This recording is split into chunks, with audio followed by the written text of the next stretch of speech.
ஓசியில் கருவாடு வாங்கியதாக சப் இன்ஸ்பெக்டருக்கு எதிராக தொடரப்பட்ட வழக்கில் ஓசியில் கருவாடு வாங்கினாரா இல்லையா என்பதை கண்டுபிடிக்க ராமநாதபுரம் துணை கண்காணிப்பாளர் நேர்மையான விசாரணை நடத்த வேண்டும் என சென்னை உயர்நீதிமன்ற மதுரை அமர்வு உத்தரவிட்டிருக்கிறது. இது பற்றிய விவரங்களை வழங்குகிறார் செய்தியாளர் மாரிசாமி. ராமநாதபுரம் மாவட்டம் பாம்பன் காவல் நிலையத்துக்கு எதுக்க பல வருடங்களா ஒருத்தர் கருவாட்டு கடை வச்சிருக்காரு, குமார்ன்றவர். அவர்கிட்ட ராமநாதபுரம் மாவட்டம் பாம்பன் காவல் நிலையத்தில் பணிபுரிகிற காவல்துறை உதவி ஆய்வாளர் போலீஸ் சப் இன்ஸ்பெக்டர் ஆதர்ஸ்ன்றவர் ஓசியில கருவாடு கேட்டிருக்காரு. அதாவது ஒரு 1000 ரூபாய்க்கு கருவாடு வாங்கியிருக்காரு. டிசம்பர் 19ஆம் தேதி 2025ஆம் ஆண்டு டிசம்பர் 19ஆம் தேதி 1000 ரூபாய்க்கு கருவாடு வாங்கிட்டு பணம் கொஞ்ச நாள் கழிச்சு தர்றதா சொல்லியிருக்காரு. ஆனா அந்த பணத்தை தரவே இல்லை. அதை திருப்பி கேட்டிருக்காரு அந்த கருவாட்டு கடைக்காரரோட தம்பி. அந்த கருவாட்டு கடைக்காரரோட தம்பி பணத்தை திருப்பி கேட்டதுக்கு அவர் அசிங்கமா திட்டி காவல் நிலையத்துக்கு கூட்டு போய் அவரை மிரட்டி இருக்காரு.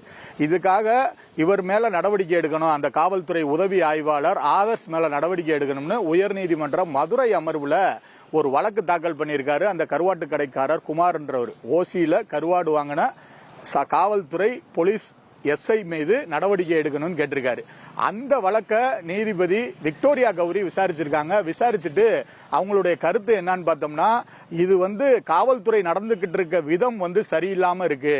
அதாவது ஒரு சில காவல்துறையினர் இந்த மாதிரி செய்யறதுனால காவல்துறைக்கே கெட்ட பேரா இருக்கு. அது போக காவல்துறையினர் எப்படி பணம் கொடுக்காம ஒரு பொருளை கேட்கறது நியாயமா அப்படின்னு கேட்டிருக்காங்க.